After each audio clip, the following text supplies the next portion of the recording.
This is the 10 o'clock news with Deborah Norval. Coming out revealing secret negotiation between the Nazis and the Zionists in 1933, which allowed German Jews and their assets to go to Palestine.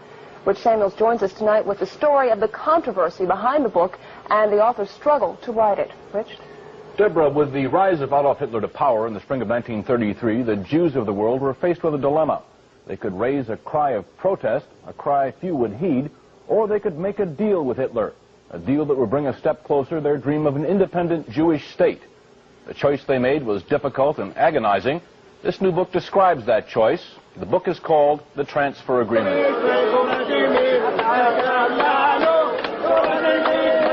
This is Israel a few days ago, the season of Passover.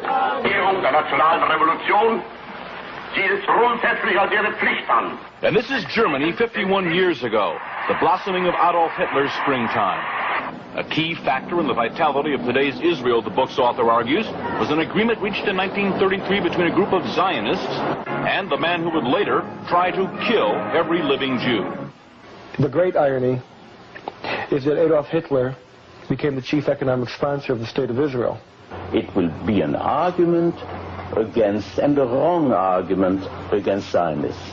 Some who lived through those times fear the response to this book. The parents of the author feared its very writing. When your son came to you and said he was going to write this book, what were your feelings about his undertaking? I told him he's not my son anymore. Why did you say that? I told him I'm going to succeed. As though he were dead? That's right. I told him I don't like it. Because as being a Jew, I didn't want something to uncover on my own people. I was buried in a grave with 27 people. I was 7 times captured. Edwin Black's parents are Holocaust survivors. For what? My parents never talked much about the Holocaust. Edwin Black, to fill the void left by the silence of his parents, has written this book, a dense, detailed chronicle of the early months of 1933. January 30th, 1933. Hitler becomes Germany's interim chancellor. The Third Reich has begun.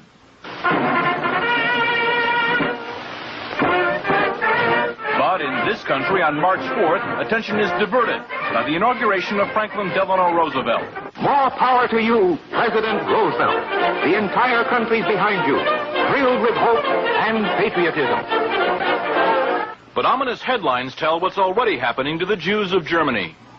The protest of American Jews was heard almost immediately. It was based on only the sparsest of press reports, and nowhere was that protest more vocal than here in New York City. All creeds, local and national organizations, and labor parties are joining this gigantic demonstration passing through famous Washington Arch. Rabbi Stephen S. Wise, honorary president of the American Jewish Congress, leads the procession down Fifth Avenue on foot. Father arranged for the first great mass meeting at Madison Square Garden to protest Hitlerism. He felt that when freedom was threatened, silence condoned oppression always. Thousands who waited hours behind police lines rush forward as the doors of Madison Square Garden are open. Jews and Gentiles join in the race for seats, and 22,000 of them get in. I was a young kid then, you see, as a teenager. And I belonged to a Zionist youth group. And we were all summoned to go to that rally. Well, it was a very agitated crowd.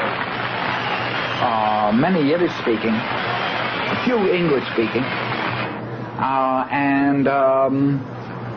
Rabbi Wise mounted an appeal to the Jewish people to do something to save Jewish honor. Most of the important, well-established Jews were very angry at him, said this was sensationalism, and that if anything happened to the Jews in Germany, the blood of the Jews would be on his head. Dr. Stephen S. Wise, rabbi of the Free Synagogue and the national leader of liberal thought, speaks in behalf of the Jews of the United States. This is not a Jewish meeting. This is the conscience of America making itself felt.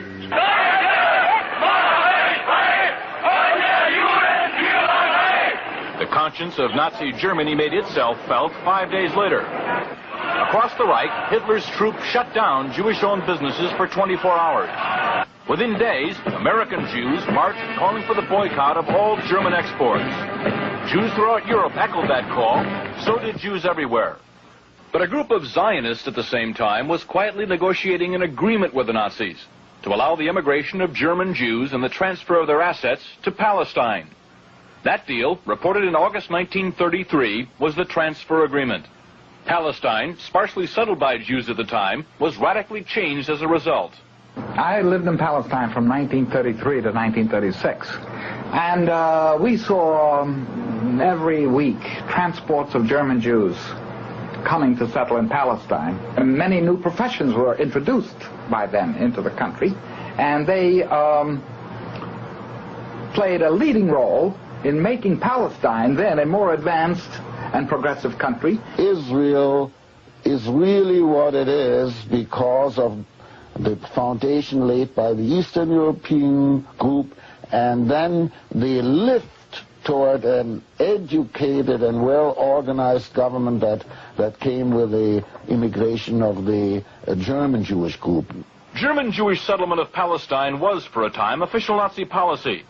These photos of Jewish life in Palestine, along with a lengthy text, appeared in 1934 in the Berlin paper Der Angriff. The publisher, Hitler's propaganda minister, Joseph Goebbels. A Nazi Visits Palestine was the title of the multi-part series. A medal was struck by Goebbels in commemoration. On one side, the swastika. On the other, the Star of David. Hitler demanded one concession for the transfer agreement, that the call for a boycott of the Reich, raised by Jews here and elsewhere, be rejected by the Zionists. The Zionists made that concession. And so, while Nazis were marching in Germany, and while Jews were marching here, diplomacy was running a more important story. In the Mediterranean, where the dream of a nation-state for Jewish people came a step closer to reality. The story in this book some will find hard to accept. I still feel the hurt. But after I read it, I said, I'm all with you. Go ahead and write it. Because everything was exactly what happened, and that's the truth, and you cannot deny it. And the truth must prevail. And I'm not worried by the people who will find the book in bad taste. The smart people, the intelligent people, the people who went through will understand. The author is torn between two profound feelings. That he has to be for a Jewish state, and that the silence which his parents have kept, well, he has to retaliate against that silence, and he takes it out on others. It was a quest. It took me around the world. Financially, it depleted me. Emotionally, it drained me. And as far as my being a Jewish person and understanding my Jewish identity and my relationship to Israel and the Holocaust, it has fulfilled me. It has given me identity.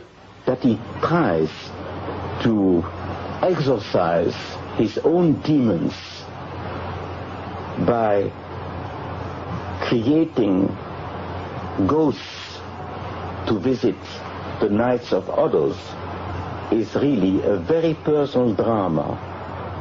And my only hope is that he will not damage the people, the state, and the brethren and sisters whom he proclaims to cherish. Did you find what you wanted to know? Yes, I know what happened, and I know why. The transfer agreement will be available shortly. Macmillan is the publisher. Deborah?